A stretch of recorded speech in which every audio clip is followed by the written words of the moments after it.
Merci d'être là. Merci d'être là pour partager ensemble une histoire du dedans, une de plus, une de celles qui euh, viennent évoquer de quelque chose du dedans. Donc, comme à chaque fois, je vous propose de vivre cela comme une expérience intérieure, que vous soyez ici dans cette maison bleu ciel ou que vous soyez par Zoom euh, avec nous. D'abord, qu'est-ce que c'est qu'une histoire du dedans? Eh bien, c'est aborder un texte biblique en considérant que ce texte parle de l'intérieur de nous de manière symbolique, en fait, hein, on pourrait dire. Et que chaque élément, chaque paysage, chaque personnage est un élément, un personnage, un paysage de notre intériorité. Donc on va s'y exercer. Parfois, c'est très facile, on s'y reconnaît très facilement. Parfois, c'est un petit peu plus difficile à repérer. Mais vous verrez qu'avec le texte aujourd'hui, je crois que c'est relativement facile. Et puis l'idée aussi, c'est de faire dialoguer notre intériorité d'une part à une autre part d'entre nous. C'est-à-dire que si on reconnaît, par exemple, dans le texte une de nos parts, et puis une deuxième, on va pouvoir les faire dialoguer en nous, en fait, hein. Et peut-être même qu'on pourrait leur demander, mais qu'est-ce que tu penses de l'autre? Qu'est-ce que tu dirais à l'autre part en toi? Voilà, c'est ce qu'on appelle le dialogue intérieur. Il y a toutes sortes de démarches qui sont basées sur ce dialogue intérieur.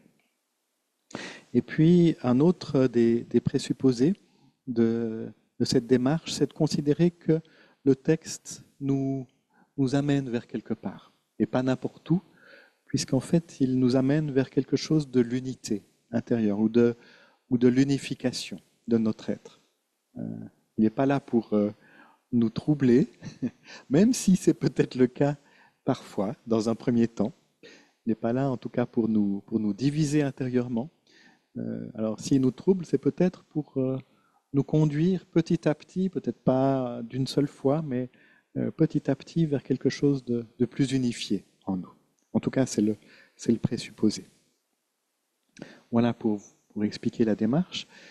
Et puis, on va entrer dans cette démarche en se préparant avec une méditation guidée pour préparer notre cœur, pour que ce texte devienne vraiment expérience dans notre vie. Et puis ensuite, on va le lire, on va l'entendre une première fois. Et puis, je vais vous guider à travers les étapes que vous avez sur vos feuilles.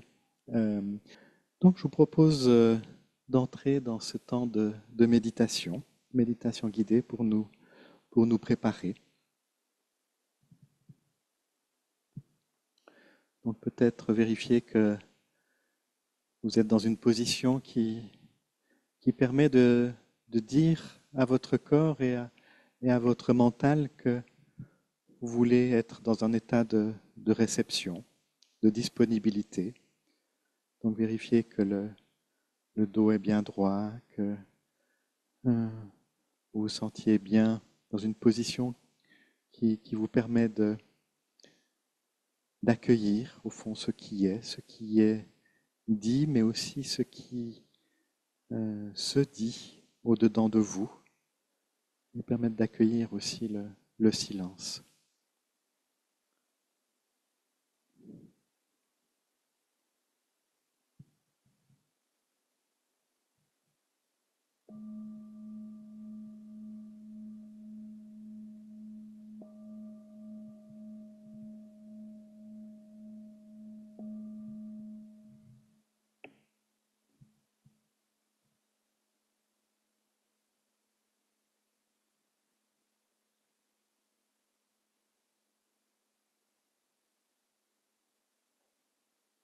Je suis là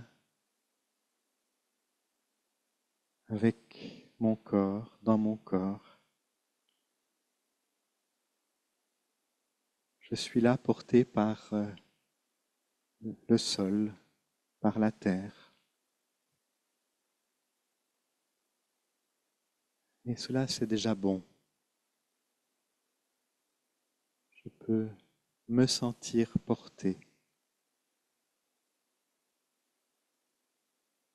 Je n'ai pas à faire tout l'effort pour être porté, je suis déjà porté.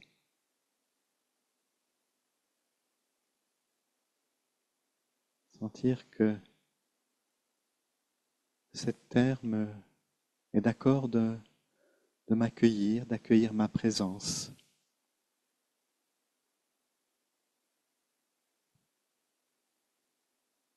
Est d'accord de me soutenir.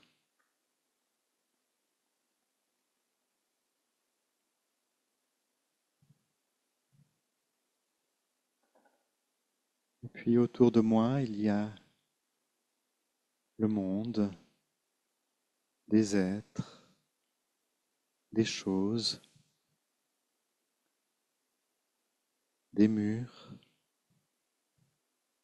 un toit et de l'air. Je suis entouré. Je suis non seulement porté, mais je suis entouré.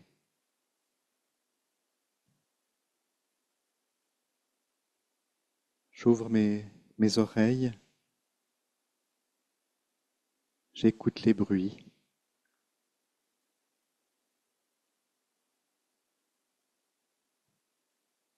J'ouvre mon nez, je peux sentir peut-être des odeurs.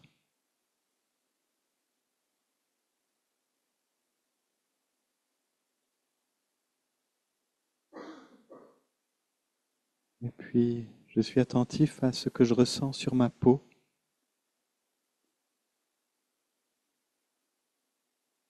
La présence de mes habits, bien sûr, mais aussi de l'air, presque imperceptible, mais pourtant bien là.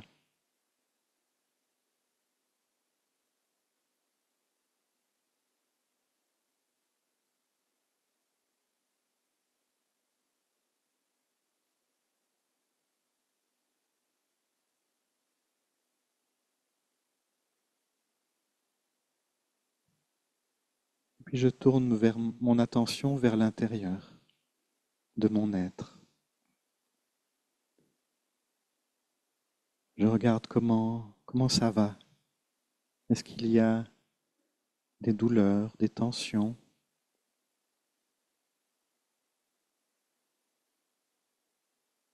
Qu'est-ce que dit mon corps? Qu'est-ce qu'il exprime?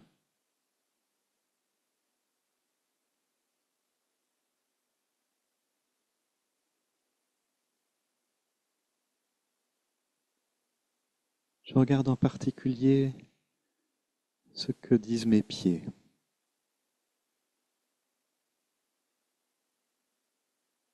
Est-ce qu'ils sont fatigués, endoloris?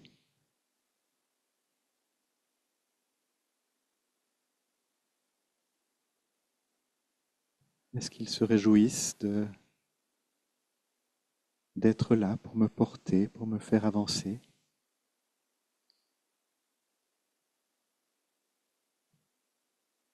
Comment vont mes pieds?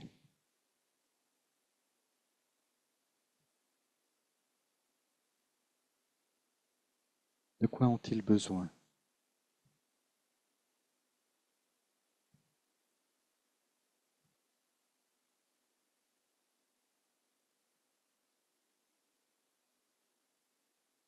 Et puis je tourne mon attention vers mes mains.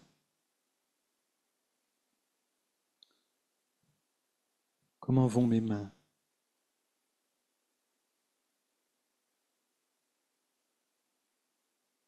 Est-ce qu'il y a une douleur, une tension? Est-ce qu'elles sont fatiguées ou est-ce qu'elles sont prêtes à agir, à donner, à prendre,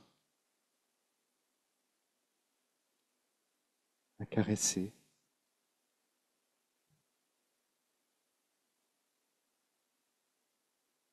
à taper du poing.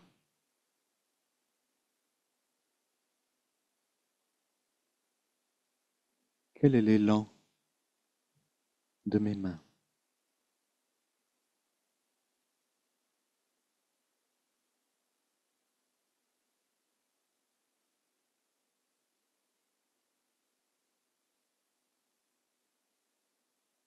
Et puis il y a ma respiration.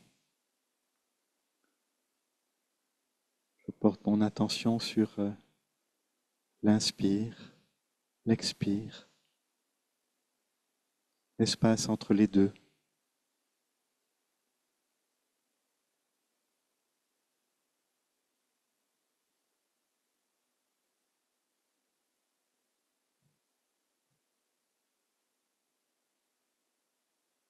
Et peut-être que j'ai envie de dire ma reconnaissance pour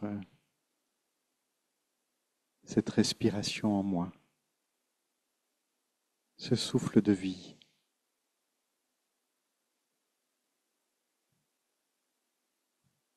Si je suis là maintenant, c'est que cette respiration ne s'est jamais arrêtée, ou, ou si peu longtemps.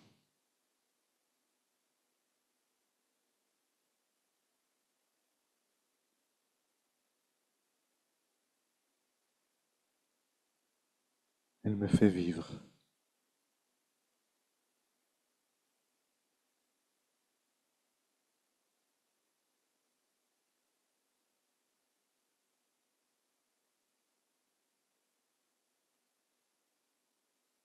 Et je laisse descendre en moi un silence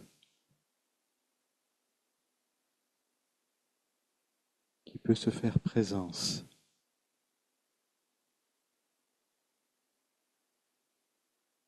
où j'accueille en moi une présence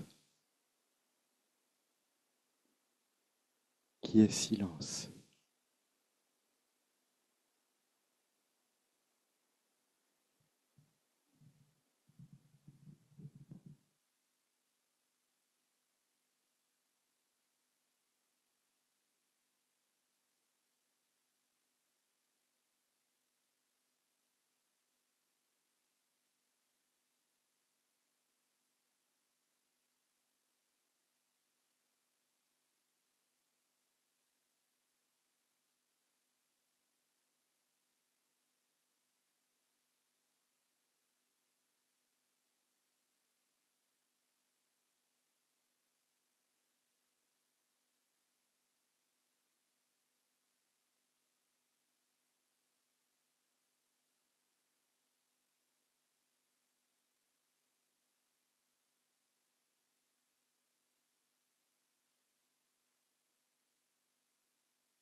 Toi, l'au-delà de tout et l'au-dedans de nous.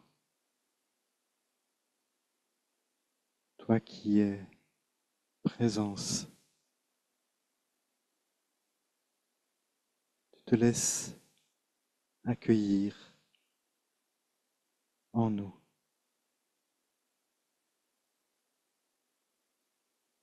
Tu te laisses aimer en nous.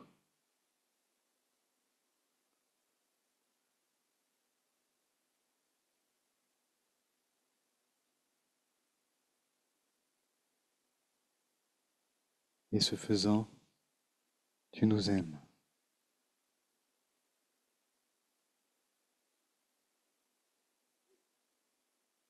Amen.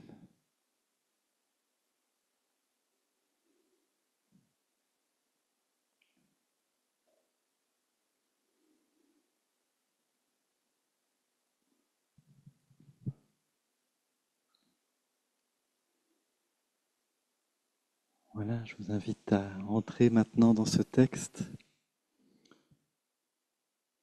que vous avez sous les yeux, mais vous pouvez aussi simplement l'écouter, vous laisser emporter dans ce récit.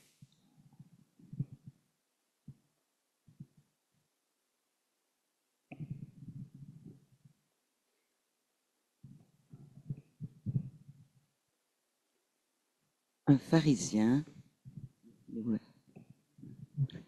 un pharisien invita Yeshua à manger avec lui.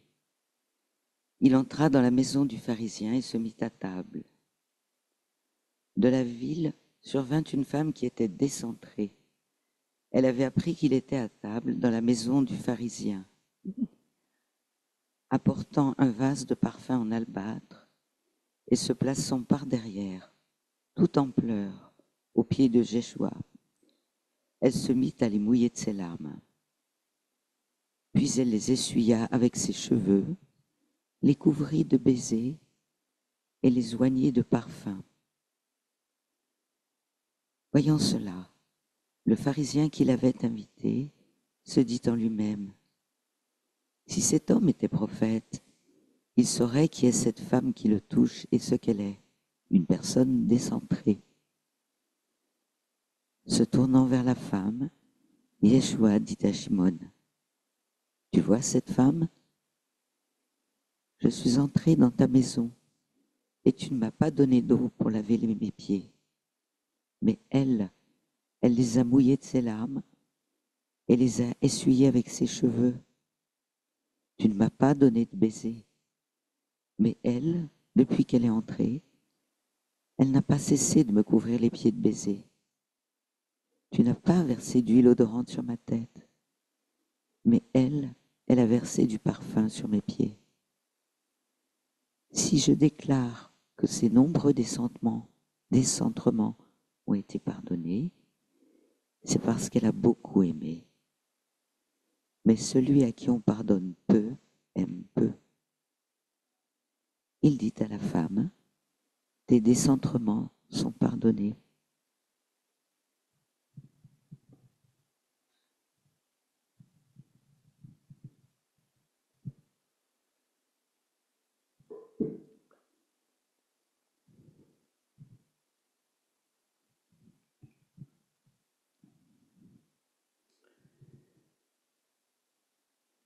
C'est donc une histoire qui se trouve dans l'évangile de Luc, mais qui en fait se retrouve aussi dans les autres évangiles.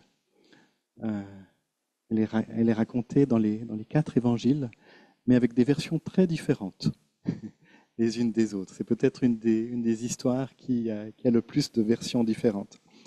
Mais aujourd'hui, voilà, on va principalement se concentrer, se focaliser sur cette version-là, que j'ai un peu raccourcie aussi, pour qu'on n'ait pas trop d'éléments.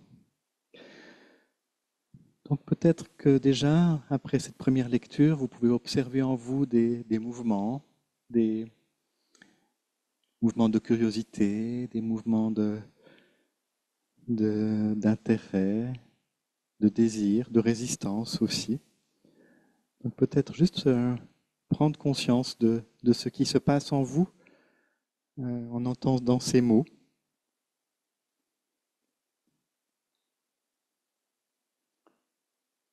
en découvrant ces personnages, deux hommes et une femme, en se laissant imprégner par l'ambiance, par les sons.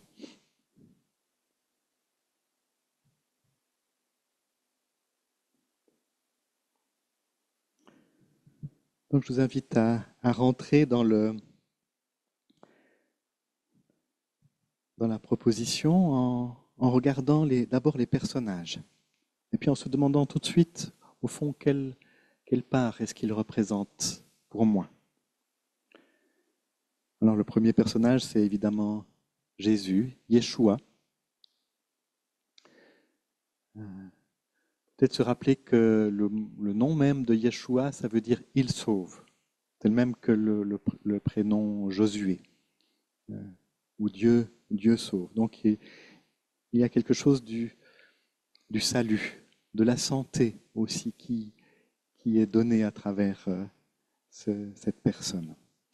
Mais pour nous, c'est au fond l'être qui est, le je suis, qui vient peut-être nous sauver de nous-mêmes, en fait, hein, de tous ces moments où nous nous faisons du mal, en quelque sorte, de tous ces moments où nous avons des rigidités, hein, en nous. Il vient nous sauver aussi de nos décentrements. On reviendra sur ce mot tout à l'heure.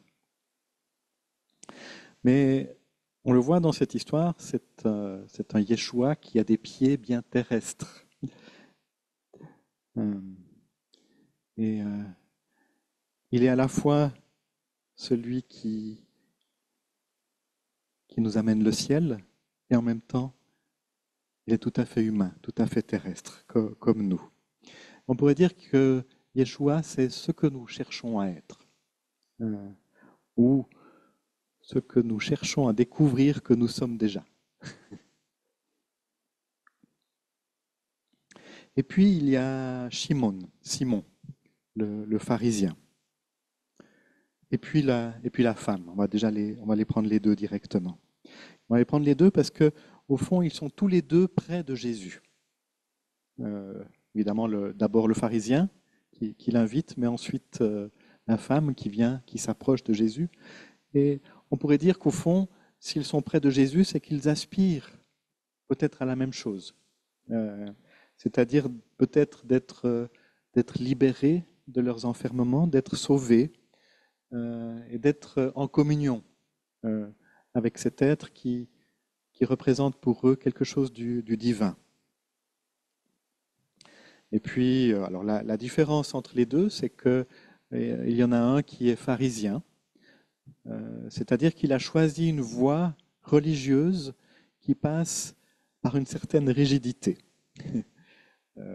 ou pour le dire de manière moins négative, qui passe par une observation des textes, de la loi, des règlements, de ce qu'on peut dire de juste et de faux, enfin ce qu'on peut distinguer entre les deux, de bon ou de mauvais. Un pharisien, c'est celui qui fait des séparations, qui fait des distinctions. C'est le mot même de pharisien vient de parash, séparer, distinguer, en fait. Mais c'est quand même un pharisien un peu particulier puisqu'il invite Jésus chez lui.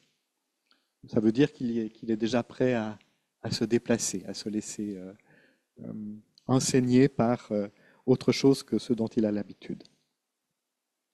Et puis la femme, elle est décrite tout de suite comme son contraire. C'est-à-dire qu'elle est décrite comme une décentrée. Alors, on dirait, mais vous ne connaissez pas ce mot. C'est vrai que dans la plupart des versions que vous pouvez lire de la Bible, il y a le mot pécheresse. Mais le mot péché vient d'une racine grecque qui veut dire à côté de la cible, à côté de soi-même, en fait.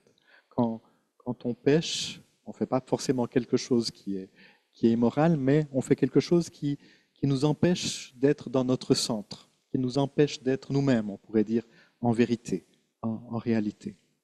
Donc c'est pour ça que je vous propose ce terme de décentré et de décentrement pour évoquer peut-être quelque chose de plus près de ce qui est dit. Alors, cette femme, on pourrait dire que du pharisien, enfin des deux, c'est peut-être celle qui est la plus courageuse, au fond, hein, qui a le plus grand désir de communion, qui va se dépasser elle-même de manière la plus remarquable, en fait, hein, et qui va avoir des gestes, vous connaissez la suite de l'histoire, qui sont loin de correspondre aux normes morales et sociales de l'époque. Mais on peut déjà remarquer que l'un et l'autre représentent des parts de nous-mêmes. Le pharisien, c'est peut-être ce juge intérieur qui est au-dedans de nous, qui cherche surtout la conformité à ce qu'on attend de moi, à ce qu'on attend de nous, qui essaye de comprendre le monde et de respecter des lois et qui, du coup, a tendance à émettre des jugements moraux sur soi-même, sur ce qu'on fait de juste ou de faux, mais aussi et peut-être surtout sur les autres parce que c'est plus facile. En utilisant donc des catégories du mal et du bien, du péché, de la vertu. On peut reconnaître une part pharisienne en nous. Et puis, il y a aussi cette part de la femme en nous, qui est peut-être prête à tout, à oser tout, pour vivre un temps de communion, un temps d'unité, d'unification. Voilà, donc 3 personnages. On repère les lieux et les matières, donc ça se passe, nous racontons, dans la maison de Shimon, donc dans un endroit clos, protecteur, aussi peut-être quand même des regards extérieurs. Au fond, peut-être symbole du lieu de notre intériorité, de ce lieu de protection dont on a besoin, de notre demeure intérieure. Et puis, c'est aussi le lieu pour le repas. Et c'est intéressant parce que on pourrait imaginer que quand un pharisien invite un rabbi, un maître à sa table, c'est peut-être pas d'abord pour manger, c'est pour parler, c'est pour être enseigné, c'est pour. Mais en fait, il n'y a pas grand-chose qui nous est dit au départ. Ils sont là pour manger. Pour moi, ça évoque tout de suite un autre texte que vous connaissez sans doute, qui se trouve tout à la fin de la Bible, dans l'Apocalypse, au chapitre 3, verset 20. C'est au fond ce texte-ci. Voici, je me tiens à la porte et je frappe. Si quelqu'un entend ma voix et ouvre la porte, j'entrerai chez lui. Et vous connaissez peut-être la suite. J'entrerai chez lui et c'est pas noté et je lui expliquerai tout ce qui est juste et tout ce qui est faux et je l'enseignerai, etc. Non. Alors, ce que tout le monde connaît, alors la véritable version, c'est j'entrerai chez lui, je souperai je mangerai avec lui et lui avec moi. C'est tout. La communion, au fond, bien plus importante que les mots. Il y a d'autres lieux qui sont aussi décrits dans ce texte, c'est d'où vient la femme. Elle vient de la ville. On peut imaginer qu'elle vient d'un lieu d'agitation, en fait, d'un lieu intérieur aussi, où il se passe beaucoup de choses, mais qu'on ne comprend pas tout, en fait, hein. Donc elle vient de ce lieu-là. Puis peut-être qu'elle vient dans une maison aussi pour trouver quelque chose d'une paix. Voilà. Et puis il y a des matières, hein. Alors dans l'ordre, on les reverra après, hein, mais cette femme verse des larmes. Donc voir au fond qu'il y a quelque chose d'une émotion qui évidemment va être dite du cœur. Elle les essuie avec ses cheveux. C'est une deuxième dimension qui est convoquée après le cœur, les émotions, peut-être les pensées. Les cheveux sont près des pensées. de, de mon mental. Et puis, il y a ce parfum, cette huile odorante, donc le corps. Donc, elle va convoquer au fond toutes les dimensions de son être, en quelque sorte, dans ce qui va suivre. Il faut se rappeler aussi que déjà que le parfum, c'est euh, ce dont on se souvient le mieux, en fait. Quand vous allez dans un lieu que vous n'êtes plus allé depuis la petite enfance, vous ne reconnaissez plus le lieu, mais vous reconnaissez les parfums. C'est notre mémoire la plus ancienne. Voilà, repérer les mouvements, leur évolution, les processus en jeu. Alors rapidement, voilà, euh, d'une situation qui devait être à peu près calme et normale, un repas entre deux hommes, arrive une intruse. Donc il y a quelque chose qui vient perturber ce calme apparent, qui va provoquer de la gêne, du scandale peut-être, qui va provoquer au fond quelque chose au niveau des voies intérieures du pharisien en particulier, hein, où il va se dire en lui-même. Et je trouve ça très intéressant parce qu'on a dans ce texte-là ce dont je vous parlais tout à l'heure, au fond quelque chose de ce dialogue intérieur qui se dit déjà. Voilà, ça c'était un petit peu pour mettre en place le paysage et je vous propose d'entrer maintenant dans le récit à proprement parler, même si on y était déjà, mais pas après pas.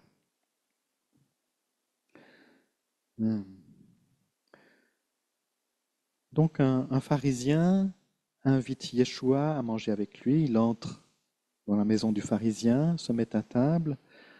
De la ville survint une femme qui était décentrée, elle avait appris qu'il était à table dans la maison du pharisien.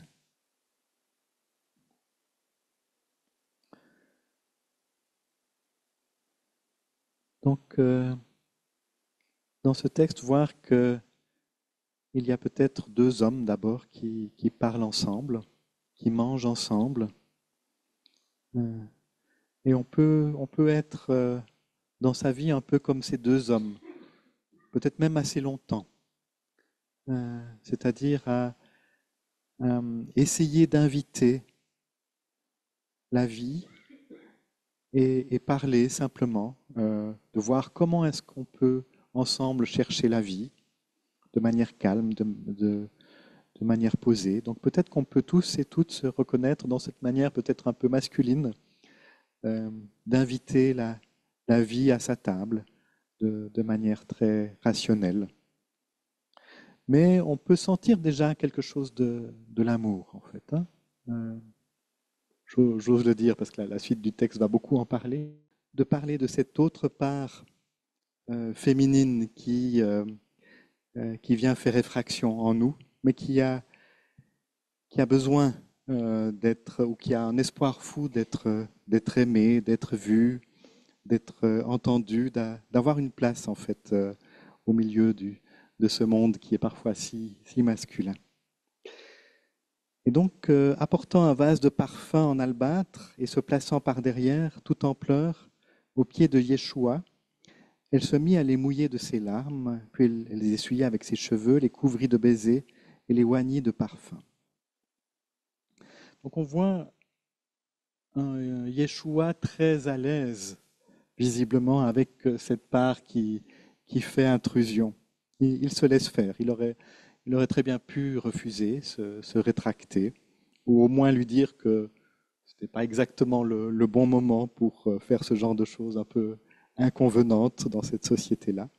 Mais on le voit très, très tranquille, euh, à la fois avec le pharisien et avec cette femme. On peut dire aussi qu'il est très tranquille avec ses propres émotions, visiblement. Hein.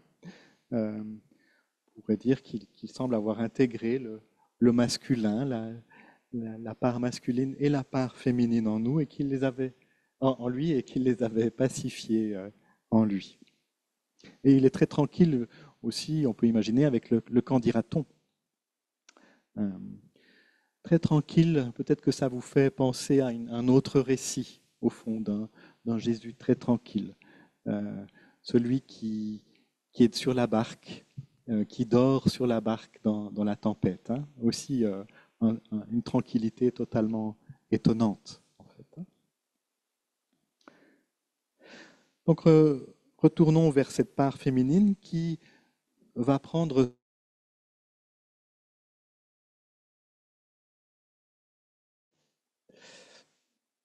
Encore désolé, si jamais on va changer de connexion, si vraiment ça lâche encore une fois, donc restez bien quand même là, si vous avez la patience en tout cas. On espère que ça va tenir.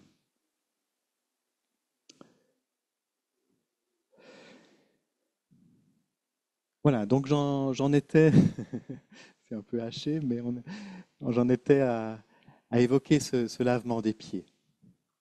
Euh, donc cette part féminine qui va prendre soin des pieds euh, de celui dont elle attend une reconnaissance, au fond, peut-être, dont elle attend quelque chose, en tout cas. Se rappeler peut-être que les pieds, j'ai oublié de relancer l'enregistrement.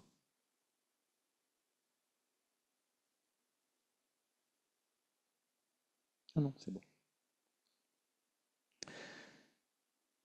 Les pieds représentent notre lien avec la terre, avec la réalité matérielle au fond. Hein. Euh, on pourrait dire que les pieds nous aident à garder les pieds sur terre. Mais ils sont là pour nous permettre de nous tenir debout et pour avancer. Nous sommes des êtres de marche, de chemin, où on se porte les uns vers les autres. Euh,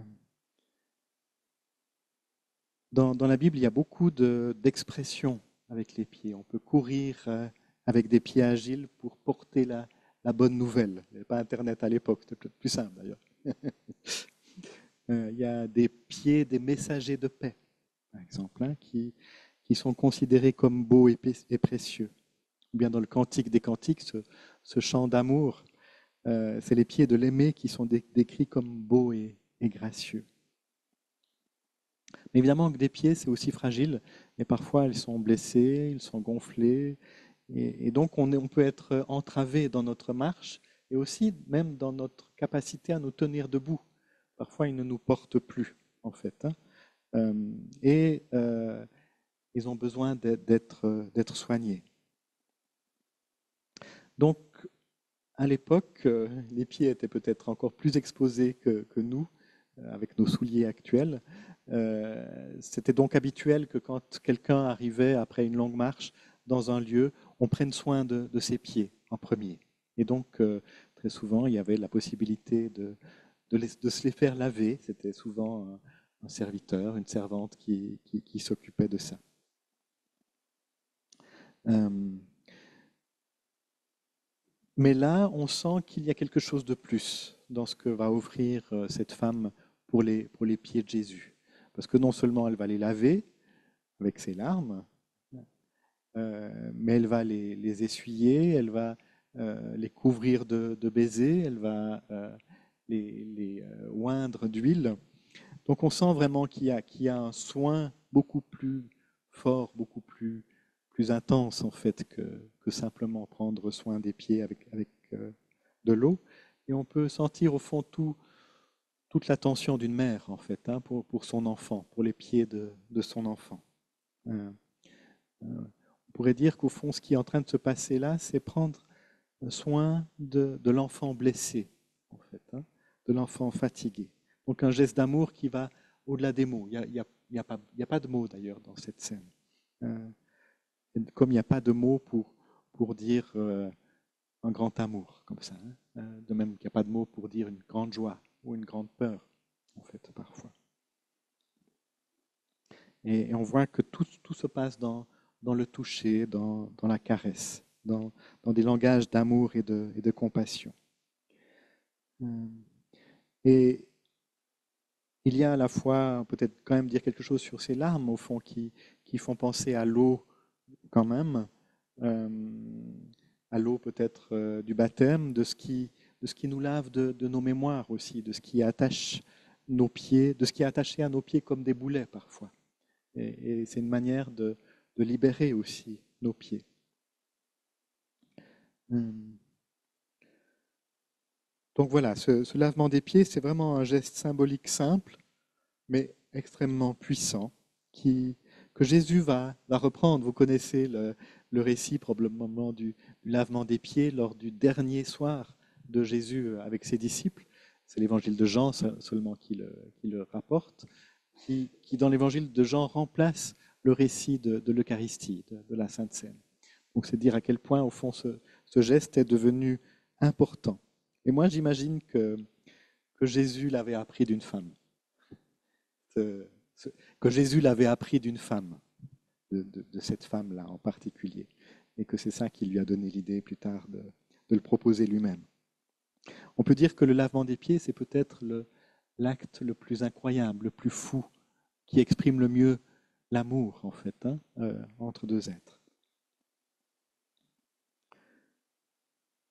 Et puis il y a ce parfum qu'elle répand. Plus loin, c'est de l'huile odorante, peut-être un peu les deux. Euh, un parfum précieux, donc peut-être aussi comme le symbole de, de- de renoncer au fond à ce qui est le plus précieux pour trouver encore, enfin à nos attachements matériels, pour vivre quelque chose d'encore plus précieux. Et puis oindre quelqu'un avec du parfum ou de l'huile, c'est encore autre chose. C'est euh, reconnaître cette personne dans sa dimension royale ou dans sa dimension divine, en fait. C'est quelque chose qui dépasse encore toutes nos catégories humaines. Voyant cela, le pharisien qui l'avait invité se dit en lui-même, si cet homme était prophète, il saurait que cette femme qui le touche, il saurait qui était cette femme qui le touche et ce qu'elle est, une personne décentrée.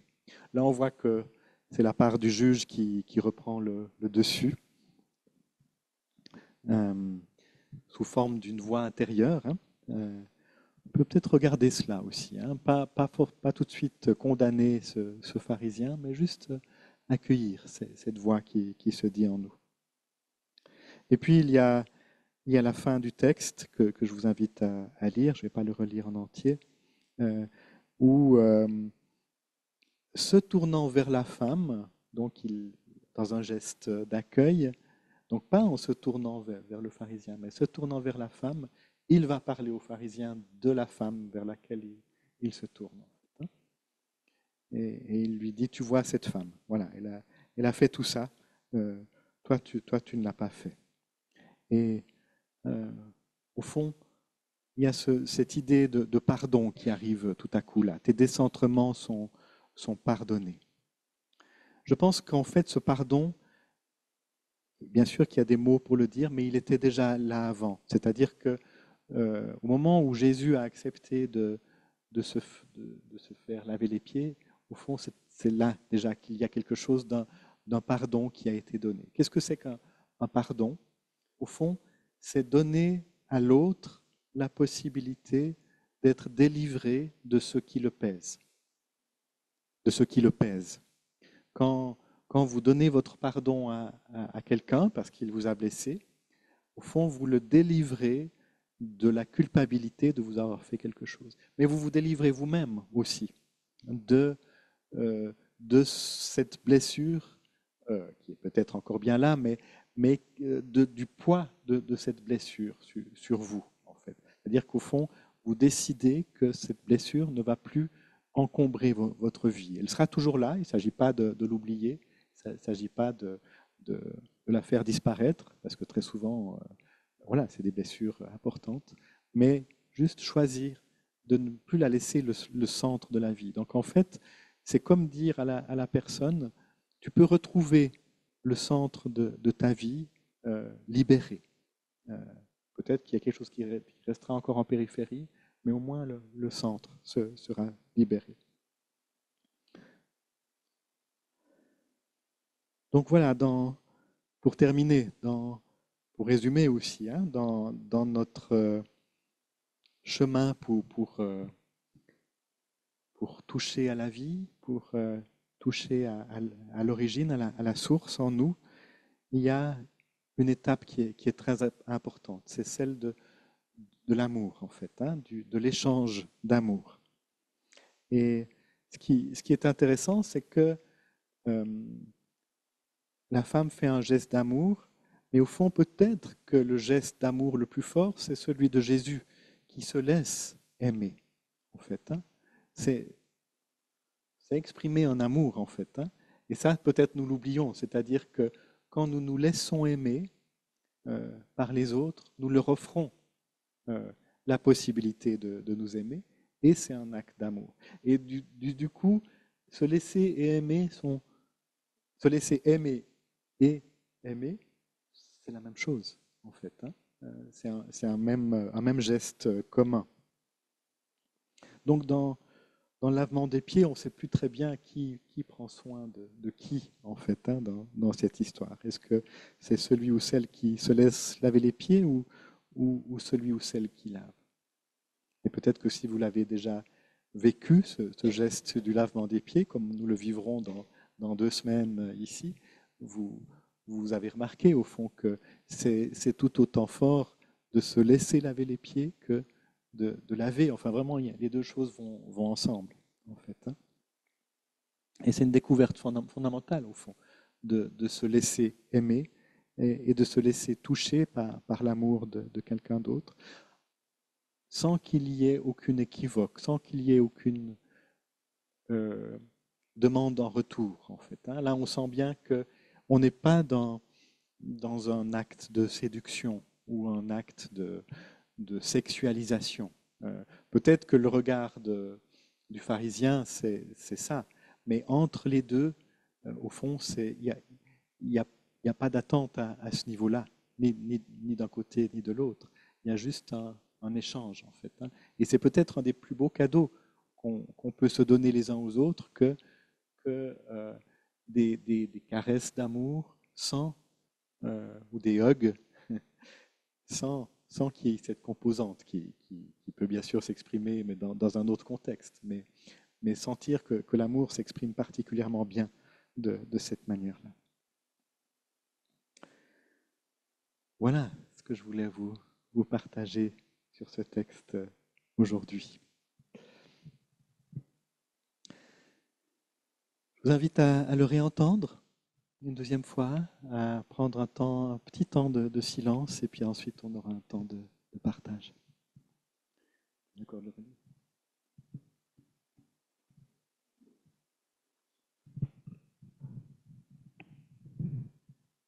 Un pharisien invita Yeshua à manger avec lui. Il entra dans la maison du pharisien et se mit à table. De la ville survint une femme qui était décentrée. Elle avait appris qu'il était à table dans la maison du pharisien. Apportant un vase de parfum en albâtre et se plaçant par derrière, tout en pleurs, aux pieds de Yeshua, elle se mit à les mouiller de ses larmes. Puis elle les essuya avec ses cheveux, les couvrit de baisers et les oignit de parfum. Voyant cela, le Pharisien qui l'avait invité se dit en lui-même: si cet homme était prophète, il saurait qui est cette femme qui le touche et ce qu'elle est, une personne décentrée. Se tournant vers la femme, Yeshua dit à Shimon: tu vois cette femme? Je suis entré dans ta maison et tu ne m'as pas donné l'eau pour laver mes pieds. Mais elle les a mouillés de ses larmes et les a essuyés avec ses cheveux. Tu ne m'as pas donné de baiser. Mais elle, depuis qu'elle est entrée, elle n'a pas cessé de me couvrir les pieds de baisers. Tu n'as pas versé d'huile odorante sur ma tête. Mais elle a versé du parfum sur mes pieds. Si je déclare que ces nombreux décentrements ont été pardonnés, c'est parce qu'elle a beaucoup aimé. Mais celui à qui on pardonne peu aime peu. Il dit à la femme: tes décentrements sont pardonnés.